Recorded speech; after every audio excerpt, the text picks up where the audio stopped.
Биздин пайдалуу китептер каналына кош келипсиздер. Жакын адамдарыңыз ийгиликтүү болушун кааласаңыз, бөлүшүп, лайк басууну унутпаңыз. Жаңы аудио китептерди өткөрүп жибергиңиз келбесе, каналга катталып, коңгуроону басканды унутпаңыз. 10-бөлүм. Лидерлик жана катачылык. Ийгилик тууралуу окуялар адамга дем берет. Ошентсе да ийгилик көбүнесе белгилүү бир жагдайлардан көз каранды. Ал эми катачылык же кетирилген кемчилик болсо, экинчи жагынан бизге кандайдыр бир сабак берет. Айтайын дегеним, чыныгы лидер ийгиликти да, катачылыкты да бирдей кабыл алып, экөөнөн тең сабак алганы дурус. Аша чаап кетүүдөн алыс болгула. Албетте, эгер мүмкүнчүлүгүң болсо, оюңа келген нерсенин баардыгын жасагың келип, азгырыкка алдырат экенсиң. Бирок мындай азгырыкка берилүү адамга бакыт тартуулабай эле, тескерисинче кайгы алып келерин мен жеке тажрыйбамдан түшүндүм. Жаш кезимде көптөгөн тоскоолдуктарды башымдан кечирдим. Өзүңөр билгендей, илмийген дене түзүлүшүм менен маймылга окшогон келбетим мени бүгүнкү күнгө чейин белгилүү өзгөрүлүс каймана атка байлаган. Мен да улан катары кыздар менен сүйлөшүп, мамиле түзгүм келди. Алар болсо мени түрү суук деп чанышты.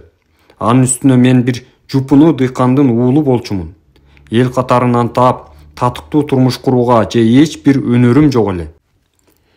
Кыскасы, муктаждыктын запкысын жакшы эле көрдүм. Жолдоочуларымдын курсактарын биринчи кезекте ойлогонумдан да себеби ушундан болсо керек деп ойлойм. Себеби ач калган адамдын абалын мен жакшы түшүнөм. Мен бара-бара кемчиликтеримди жеңгенди, аларды тескерисинче өзүмдүн пайдама колдонгонду үйрөндүм. Ошентсе да башка калкалаар жайы, чөнтөгүндө сокур тыйыны жок, ачка калган киши өзүн кандай сезерин эч качан унута алган жокмун. Натыйжада Жапониядагы эң таасирдүү адам болоорум менен өткөндүн ордун толтурууга кириштим. Ал кезде менин сулуу жубайым бар, бирок мен дагы башка аялды кааладым. Бирди гана эмес, бүтүндөй гаремге ээ болууну кааладым. Бул каалоомду канааттандыруу үчүн менин канчалык аша чаап кеткенимди силер элестете албасаңар керек. Анда айтайын. Бир кездерде мен бир гана Осакадагы сарайымда 300-гө жакын күн кармап, алардын үстүнө менден башка бир дагы эркек кирбөөсүн талап кылдым. Менин мындай жоругумду актай турган бир гана нерсе болсо керек. Мен жубайым Онейди абдан сүйдүм, бирок ал мага бала төрөп бере алган жок. Ал эми Нобунаганын өлүмүнөн кийин орун алган баш аламандыктан мен мураскордун канчалык маанилүү экендигин түшүндүм. Ушундан улам мага өзүмдөн кийин мамлекеттик башкарууну колго алып, ишимди улантып кете турган уулду калтырып кетүү абдан маанилүү болду. Күндөрдү күткөнүм мына ушундан. Бөтөн адамдар үчүн балким бул кызык көрүнсө керек, бирок Оней менин кээ бир жакшы көргөн күңдөрүмө өз кызындай эле мамиле жасап жүрдү. Ошентсе да сөздүн ачыгы, менин мындай жоругумдун түпкү себеби менин жөн гана абалымдан пайдалангандыгым болду. Чөнтөгүн тыйынга толтуруп алып, таттуу саткан дүкөнгө барган жаш баладай менин көздөрүм чачырап, алкымым ачылды. Мен мындай аша чапкан каалоомдун артык кайгы менен бүткөн күндөр да болду. 1591-жылдын жаз айы. Мен жылдагыдай эле Киотого алчанын гүлдөгөнүнө суктанып, чай ичип келгени бардым. Киотодон келе жатканда жолдун жээгинде мага тигиле караган кишилердин арасынан жашы 28-ге чамалаган чырайлуу жаш кызды байкадым. Анын сулуулугу мени эстен тандырды. Мен дароо анын ким экендигин билүүгө чабарман жибердим. Таң калыштуусу, ал Сенно Рикюнун кызы болуп чыкты. Сенно Рикю мен өзгөчө жогору баалаган байыркы жапон искусствосу чай каадасынын ошол кездеги мыкты чебери. Анын үстүнө ал менин жакын жолдошум. Көп өтпөй мен Сенно Рикюдан кызынын колун сурадым. Ал императордун регенти болгон мендей улуу адамдын өтүнүчүн кабыл алууга учур дагы абал дагы жол бербей жаткандыгын жана ал үчүн ыңгайсыз болуп тургандыгын айтты. Көрсө анын кызы жакында эле сүйүктүү жолдошунан ажырап, аны жоктоп жүргөн экен. Шартка байланыштуу ал менин сунушумду кабыл ала алган жок. Мен кеңпейилдик кылып, анын абалын түшүнсөм болот беле? Жок, каалаганымды алып көнүп калган жаным, менин ага эрким жеткен жок. Азыр эстесем, жүрөгүм ачышат. Мен ушакчы жалдап, Сенно Рикюга карата жалган жалаа жаптырдым. Мен жаман оюмда ал түрмөдөн коркуп мен сунушумду кабыл алат. Мен болсо ага карата коюлган күнөөнү кечирем деп ойлодум. Бирок менин жасалма торума түшүп, айлалары түгөнгөн Сенно Рикю жана анын татынакай кызы камакка алынар күнү өз өмүрлөрүн кыйып, баш үйүнүн ордуна өлүмдү тандашты. Эл арасында Сенно Рикюга өз өмүрүн кыюуга буйрукту мен бергендигим жөнүндө сөз тарады. Бул ушак болгону менен чындыкка абдан жакын болчу. Себеби алар менин оңбогон каалоомдун айынан өз өмүрлөрүн кыйып отурат. Бул мен аларды өз колумдагы канжар менен сай өлтүргөн менен бар эмне? Алардын канына боелгон колдорумду эми эч качан тазарта албайм. Болгону көз өткөн жолдошуна болгон сезимин сактап калгысы келгендиги үчүн өзүм ашык болгон аялды эле эмес, сүйүктүү кызын коргогусу келген атаны, өзүмдүн жакын досумду өмүрүнөн ажыраттым. Менин оңбогон каалоолорум аялдарга болгон ашыктык менен эле чектелген жок. Падышадай эле күчкө ээ болгондон кийин ар бир кечти саке ичип, алыскы өлкөлөрдөн келген, эл жебеген экзотикалык тамак аштарды жеп өткөрчү болдум. Менин өзгөчө каалап жегеним жолборстун эти болду. Бул чоң мышыктарды Кореядан тирүү кармап, Жапонияга алып келүү үчүн эбегейсиз чоң каражаттарды жумшадым. Чын калпын билбейм. Жаңы союлган жолборстун эти эркекке күч берет деген сөздөн улам, мен жолборстун этин тажабай жедим. Акыры ашыкча тамактануу менен тынымсыз ичимдик ичүүдөн ден соолугум бузулду. Элди башкара алган күчтүү, ал эми өзүн башкара алган кудуреттүү деп бекеринен айтылбаса керек. Көрсө мен бүтүндөй өлкөнү башкарам деп өзүмдү башкара албай калгам экем. Эми ойлоп көрсөңөр, өзүн башкара албаган адамга жүздөгөн армиянын эмне кереги бар? Бийликке жетүү бул бир. Ал эми ага жеткенден кийин тең салмактуулукту сактай билүү андан да маанилүү. Лидердин ички туюму анын жеңил ойлорунан күчтүү болушу керек. Айтайын дегеним, токтоолук сырын билгиле. Аша чаап кетүүдөн алыс болгула. Менменсингендикке алдырбагыла. Мен кетирген эң чоң катачылыктарга бир гана кемчилик, менменсингендик себеп болду. Менин бийлигим канчалык күч алган сайын, менин кудуреттүүлүгүм жөнүндөгү жомокко өзүм да ишене баштадым. Жапонияны бириктиргенден кийин менин алдымда орун алган тынчтыкты андан ары бекемдөө жана өлкөнүн гүлдөө өнүгүүсүнө камкөрдүк көрүү тапшырмасы турду.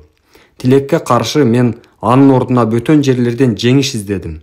Анын натыйжасы Корея жана Кытай өлкөлөрү менен болгон 7 жылдык согуш болду. Бул менин жашоодогу эң чоң катачылыгым болгондугу талашсыз. Бөтөн элдин жерине бир тараптуу кол салуу менен Жапония Азиядагы эки улуу элге жек көрүндү болду. Ал эми менин сокур амбициямдын айынан 10 миңдеген жоокерлер жандарын беришти. Ошол күндөрдү эстеген сайын уятымдан бетим кызарат. Албетте, ар бир доордун падышаларындай эле мен дагы өзүмдүн деңиздин ар жагындагы ошол оюнумду актоо үчүн ар кандай себептерди ойлоп таптым. Биринчи себеп европалык варварларды көзөмөлгө алуу максаты болду. Ошол эле кезде Испания менен Португалия христиан дининин артынан дүйнөнү басып алуу аракетин көрүп жатышкан. Жапонияда да кээ бир адамдар христианчылыкты кабыл алып, өздөрүнүн жерлерин католик чиркөөлөрүнө беришти. Ал жерлерде бат эле европалык конуштар пайда болду. Мен өзүм динге ишенбегеним менен ар кандай дин ишенимдерге толеранттуу болуу саясатын жүргүзүп келгем. Менин бул саясатым өзгөчө диний адамдар тарабынан колдоого алынып, үзүрүн берет деп ишенгем. Бирок бара-бара христианчылыкты жаңы кабыл алган жарандар буддисттик чиркөөлөрдү, ибадатканаларды талкалап, португалдыктар болсо биздин жарандарды уурдап кулчулукка сатып баштаганда, мен аларды мындай агрессивдүү, фанаттик ишенимин мыйзамсыз деп жарыяладым. Мындай жаңжалдарга карабай 100 жылга созулган баш аламандыктын аяктагандан кийин акыры тынчтык орнуп, менин жетекчилигимдин алдында Жапония кайрадан күчтүү өлкөгө айлана баштаган. Ошондо мен биздин европалыктардан эмнебиз кем? Биз дагы жерибизди кеңейтүү аракетин көрсөк кантет деп ойлодум. Ошентип өз атымды чет жерде да түбөлүккө калтыруу ою менсинген мен чыгармама чырагыма май тамызды. Ал эми 7 жылга созулган бул согушту баштоонун экинчи бир далилдүү себеби самурайлардын суроо талабын канааттандыруу эле. Себеби бийликке тез эле көтөрүлүп, атым дүңгүрөп турган кезде жолумдан чыккан нерсенин баардыгын шыпырып алып, болгон тапкан ташыганды байлык менен кошо ири жер тилкелерин жолдоочуларыма сыйакы иретинде бөлүштүрүп берип, марттыгымды көрсөтүүдөн ырахат алгандан жазбадым. Мындай ыксыз сыйлоо жолдоочуларымдын алкынын ого бетер ачырды. Ал эми согуш доор аяктаары менен бөлүштүрүп берүүгө басып ала турган жерлер да түгөндү. Ошондо мен бул көйгөйдү чечүүнүн башка бир тынч жолун ойлоп табуунун ордуна Корея жарым аралын, андан ары Кытай жерлерин басып алууну ойлондум. Согуш соода ишиндей тез өсүп келе жаткан уюм анын өнүгүүсүн солгундаткан кандайдыр бир жагдайга туш болгон учурда багытын өзгөртүүсү шарт. Менин ага эрким жеткен жок. Бүтүндөй өлкөнү башкаруу колума тийгенден кийин жоокерлеримдин тизгинин тартып, аларды адаттагы жеңиштүү чабуулга болгон чаңкоосун басышым керек болчу. Анын ордуна мен сокур кыялым менен же тилин, же маданиятын билбеген, таптакыр тааныш эмес өлкөгө бир тараптуу кол салып, согушка аттандым. Анын эли менин армиямдын ар бир соккусуна каршылык көрсөтүп татыктуу күрөштү. Болгон иш болду. Деңиздин ары жагындагы оюнум ордунан чыккан жок. Мен жеңилдим. Мен бул иш аракетимди эч бир нерсе актай албайт. Учуру келгенде буга тарых өз баасын берер, бирок аны билүүгө ал кезде мен жок болом. Мен сооруткон жалгыз нерсе менин кетирген каталарым силер үчүн сабак болот деген илгерки үмүтүм бар. Дагы бир жолу эскертип кетейин. Силер канчалык өйдө көтөрүлгөн сайын лидерлик силерден ошончолук токтоолукту, жөнөкөйлүктү талап кылат. Ошондуктан оор басырыктык сырын эсиңерде болсун. Менсингендикке алдырбагыла. Мактанчаактыктан алыс болгула. Балким жаш кезимде көргөн жакырчылык бойого жеткен кезимде пайда болгон мендеги мактанчаактыктын үрөөнүн сепкендир. Айтор бийликтин туу чокусуна жеткен күндөн тартып, мен болгон байлыгымды көрсөтүп мактанчу болдум. Өзүмдүн пайдама актана турган болсом, мен өзүмө канча коротсом башкаларга да ошончо короттум. Дегеним, мен бергенди да жакшы көрдүм. Жер кыдырып, ажайып жерлерди көргөнү сапар тартканда дайыма капчыгымды тыйынга толтуруп чыкчумун. Аларды жолду катар менин арабамды тигиле карап турган дыйкандардын баардыгына таратып берчүмүн. Өзүмдүн жакын кеңешчилериме болсо, акчаны жашырып сактоо баатырды зынданда кармоо менен барабар. Алтын аны короткондо гана баалуу деп айтчумун.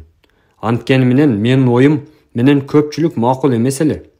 Мындай философия сиздин казынаңызды курутат деп каршы ойлорун билдиргендер да болду. Мен болсо алардын эскертүүсүн этибарга албай, аны алсыз адамдардын коркоктугу деп бааладым. Менин ысырапкорчулугумдун туу чокусу 1589-жылдагы алтын таратуу аземи болду. Менин буйругум менен Киотодогу Дзюракутей сарайынын түштүк дарбазасынын сыртындагы аянтка 365.000 алтын тыйындын салмагына чыдабай кыйчылдаган 3 чоң паланкинди көтөрүп чыгышты. Падышага ылайык мен да өзүмдүн атайын салтанатка кийүүчү кийимимди кийип, жылт-жылт эткен бир үймөк алтын тыйындын алдында олтурдум. Митсунари ар бир вассалдын атын жана ага ыйгарылуучу сыйлыктын көлөмүн айтып жатты. Сыйлык алуучулар биринин артынан бири алдыга бир кадам таштап жүгүнүп, сыйлыктарын алып жатышты. Үйүлгөн алтын ушунчалык көп болгондуктан ал күндүн нуру түшкөн сайын чагылышып, аны карап тургандар улам-улам көздөрүн катып, тескери жакты кароого туура келип жатты. Ал эми алтындын салмагы да ошончолук оор болгондуктан сыйлыкка ээ болгон бактылуу вассалдар алтындарын чубалган кызматчыларын жардам менен алып кетүүгө туура келди. Эртеден кечке чейин созулган салтанат көчөлөрдү туристтерге толгон Киотодо чоң сенсацияны жаратты.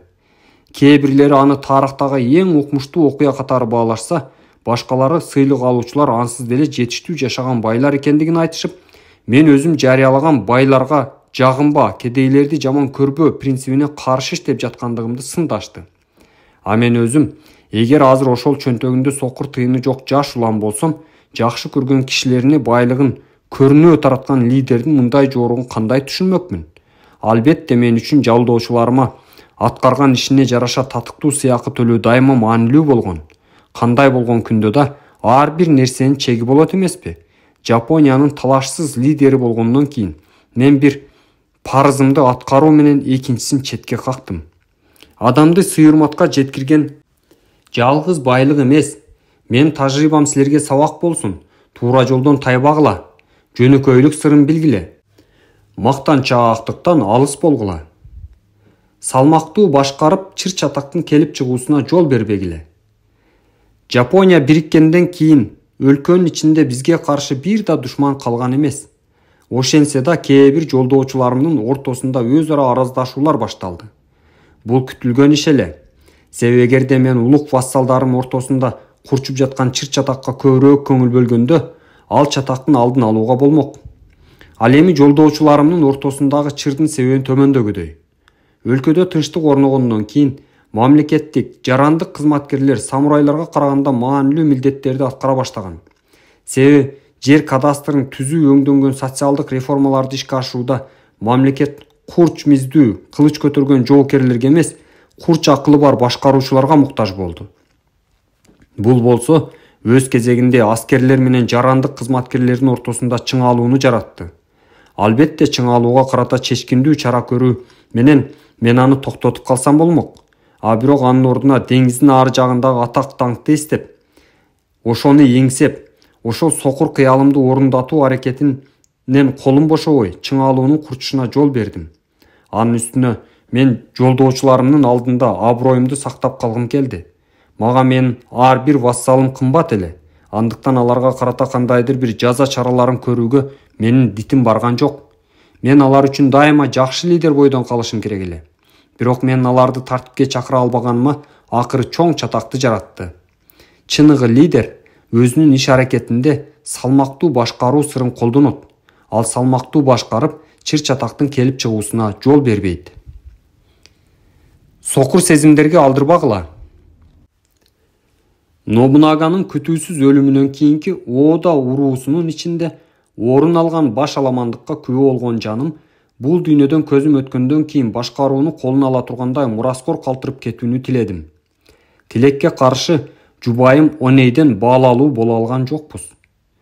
Анын үстүнө бир да күң аялым мага мураскор төрөп берген жок. Акыры эңсеген баламды 1589 жылы менин сүйүктүү күң аялым Йодо төрөп берди. Мен анда 53 жаштамын. Суруматсунун жарык дүйнөгө келиши мен жашоомдогу эң бактылуу окуялардын бири болду. Мен кубанычыма мас болуп жүрдүм. Бирок сүйүктүү уулум 2 жашында мени терең кайгыга салып чарчап калды. Кайгымдан чыга албай көпкө кыйналдым. Бирок көп өтпөй эле күтүүсүздөн Йодонун боюна дагы бүтүп, 1593 жылы мага экинчи уулум Хидеорини төрөп берди. Хидеори менин эң кымбат адамыма айланды. Ал менин оюмду бүтүндөй ээледи. Уулума үйрүлүп түшүп, аны ушунчалык жакшы көргөндүгүм айланамдагыларды таң калтырды. Досторум менин сезимге ашыкча берилип, аябай эле өзгөрүп кеткендигимди айтышты. Оба, Хидеори жарык дүйнөгө келген күндөн тартып менин жашоомдун маңызы болду. Көрсөм мен ага болгон сүйүүмө ашыкча мас болуп, өзүмдүн лидерлик милдеттеримди унутуп койгон экенмин. Албетте, үй бүлөнү баркалбай коюуга болбойт. Бирок анын экинчи тарабы да бар. Үй бүлөгө ашыкча берилип, өз уюмуңардын алдындагы милдетиңерди унутуп калбагыла. Хидеоринин төрөлүшү менен менин көптөн күткөн кыялым орундалып, өз канымдан жаралган мураскорлуу болгонум менен ал менин андан кийинки канкор чечимиме себеп болду. Хидеори төрөлгөнгө чейин мен уулдуу болуудан үмүтүм үзүлүп, жалгыз эжемдин 23 жаштагы уулу Хидетсугуну өзүмдөн кийин мураскор катары калтырып кетүү ниетинде багып алгам. Мен аны жада калса императордун регенти даражасына чейин көтөрүп, өзүм болсо кызматтан кеткен императордук регент макамын алгам. Хидеори төрөлгөндөн кийин мен Хидетсугунун колуна мындай бийликти ишенип бергениме өкүндүм. Анын үстүнө бийлик аны өзгөрттү. Ал ырайымсыз кан төгүүлөрдүн кызыгына кирип, эл аны камкор Хидетсугу жана касапчы регент деп атай башташты. Анын кан төгүүгө болгон жапайы кумарын сүрөттөп берүү мен үчүн абдан кыйын. Анын ордуна португалдык миссионер Лус Фройстун сөздөрүн мисалга келтирейин. Ал адам өлтүрүүдөн бир кызык кумар, ыракат алчу. Ал мындай жырткычтыкка таандык өнөкөттү энесинин сүтүнөн алгандай эле канды каалап турчу. Ал өзгөчө кедей кишилерди мыкаачылык менен кескилеп өлтүргөндөн ырахат алчу. Ал күнүгө көңүл ачуу максатында айыпталган адамдарды өз колу менен өлтүрүп, баш кесердин ролун аткарчу.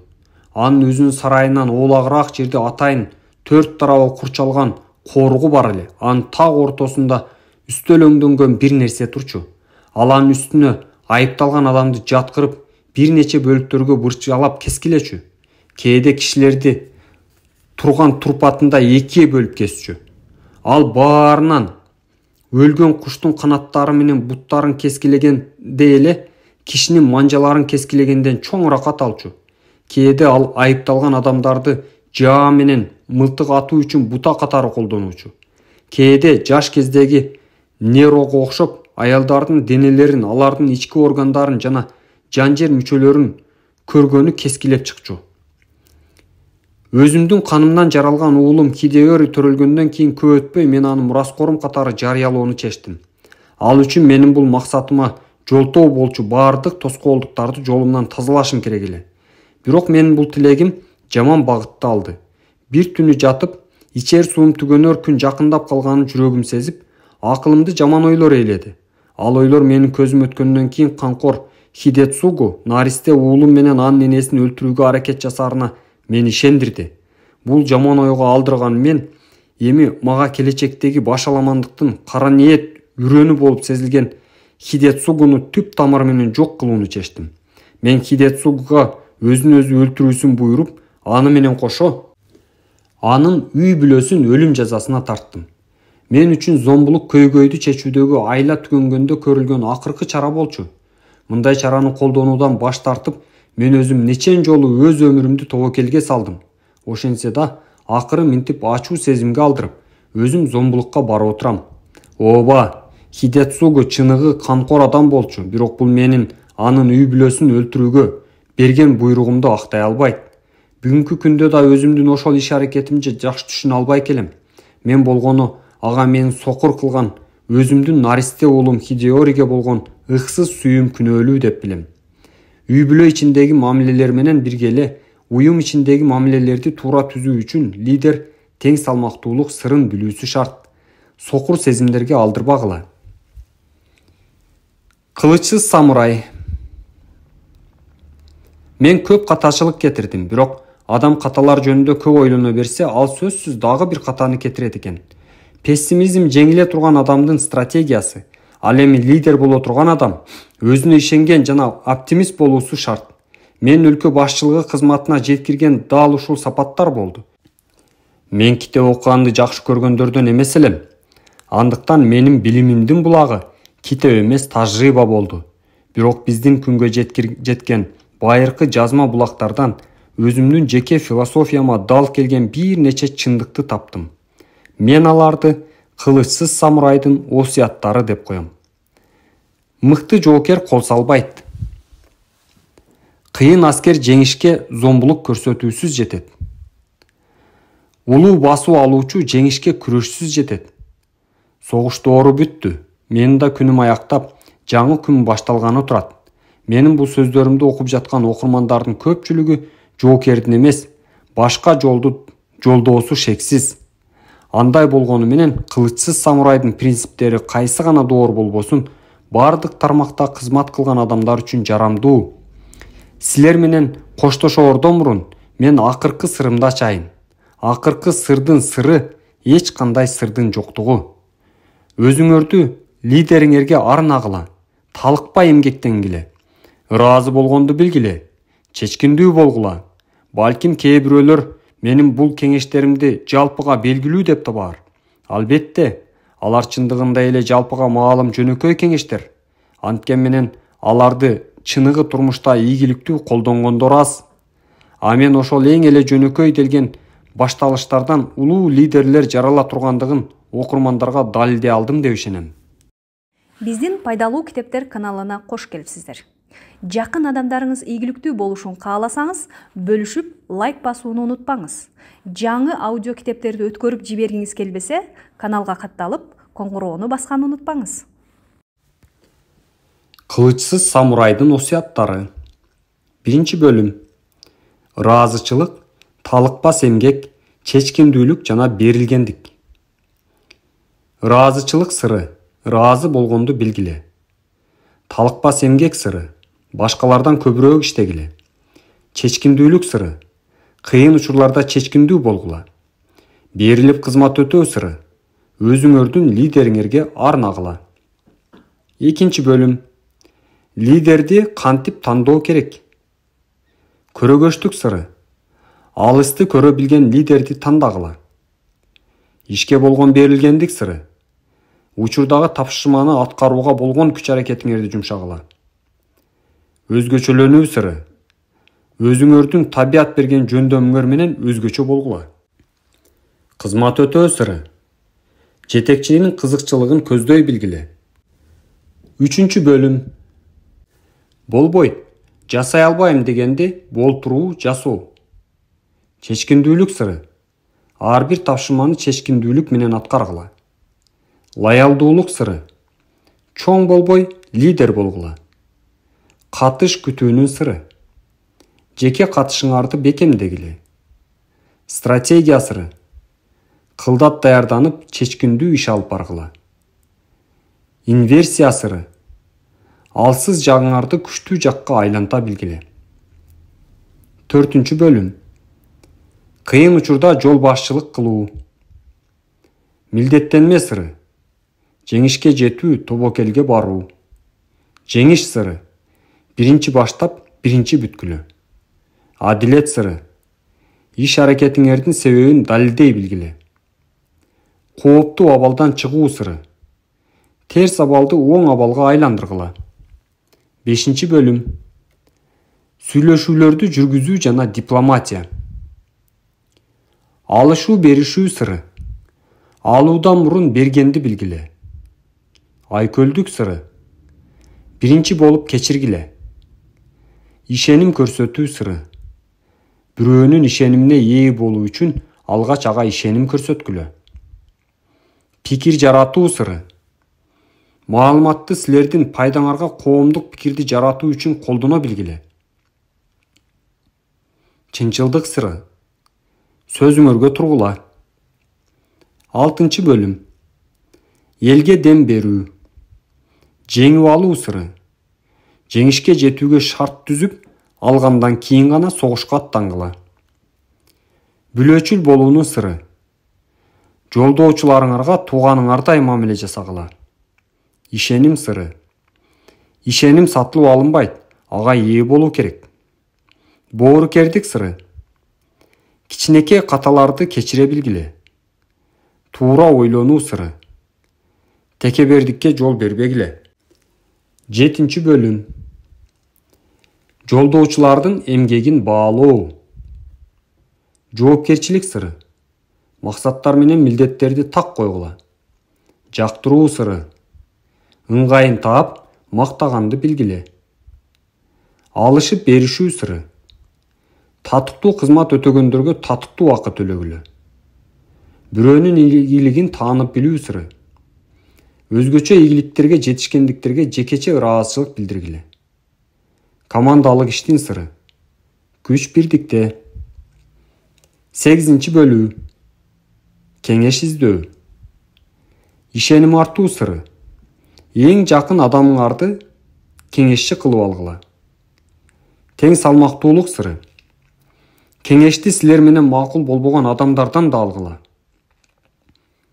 Ачыктык сыры, кызматка өзүңөрдөн да жөндөмдүү адамдарды алгыла. Ишенимдүү адамдын сыры, өмүрлүк жарыңардын кеңешин эске алгыла. 9 бөлүм. Уюмду кантип түзүү керек? Адам ресурсунун сыры, отуруп алып чакырбай, өзүңөр издегиле, үйрөтүүнүн ордуна тапшырма бергиле. Өзүңөрдү көбөйтүү сыры, кызматка жолдоочуларыңарды гана эмес, өзүңөрдөй лидерлерди да алгыла. Тар чөйрө сыры, айланаңарга акылдуу адамдарды чогулткула. Камкордук сыры, элдин талабын аткаргыла.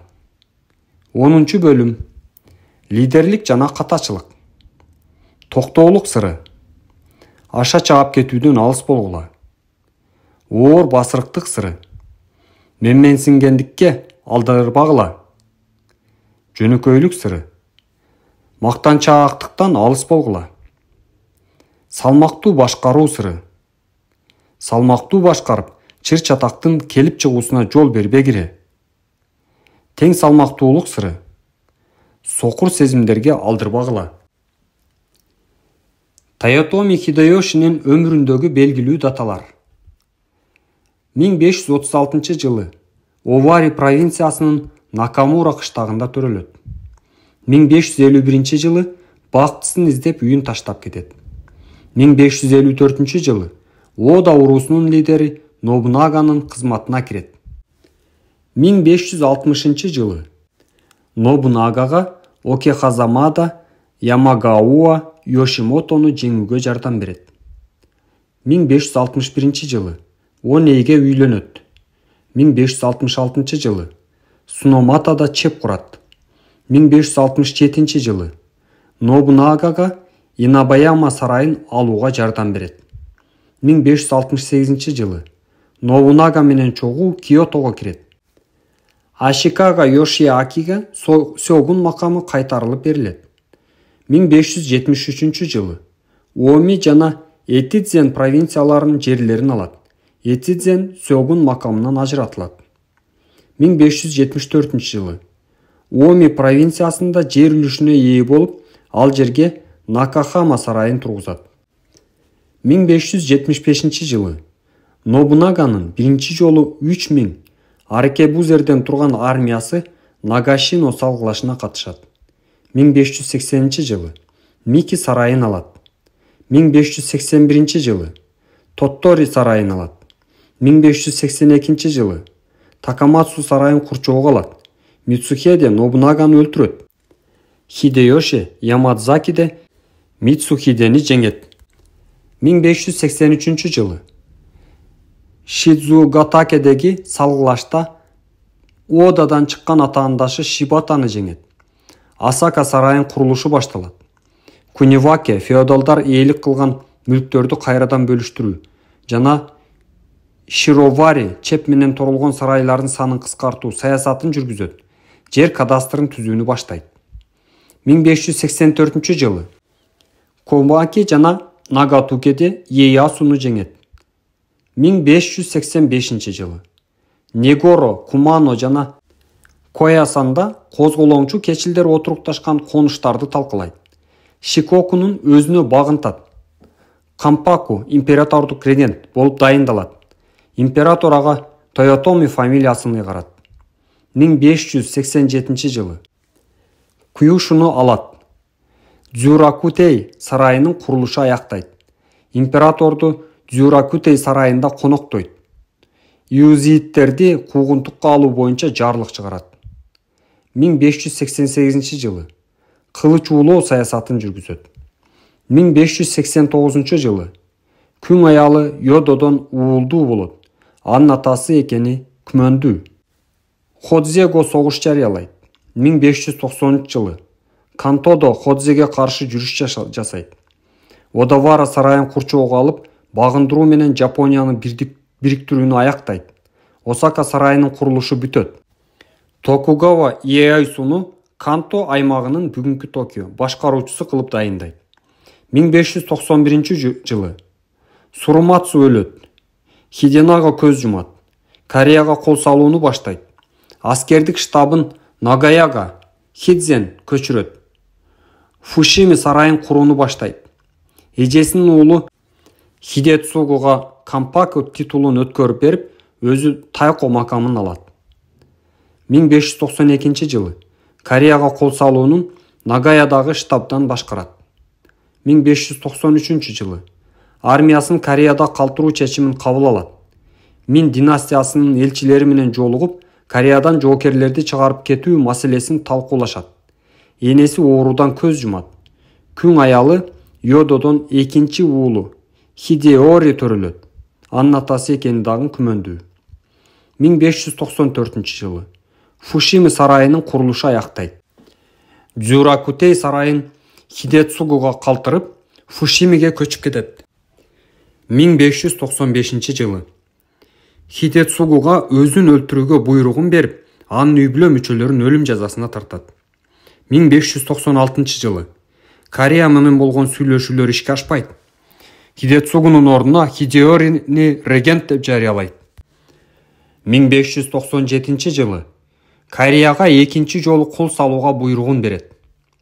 1598 жылы улук даймиолорунан ишенимдүү кызмат өтөө антын алат. Тар чөйрөсүндөгү кишилерден көз өткөндөн кийин Хидеоринин коргоп берүүнү суранат. Көз жумат. Кореядагы жоокерлер өлкөдөн чыгарылат.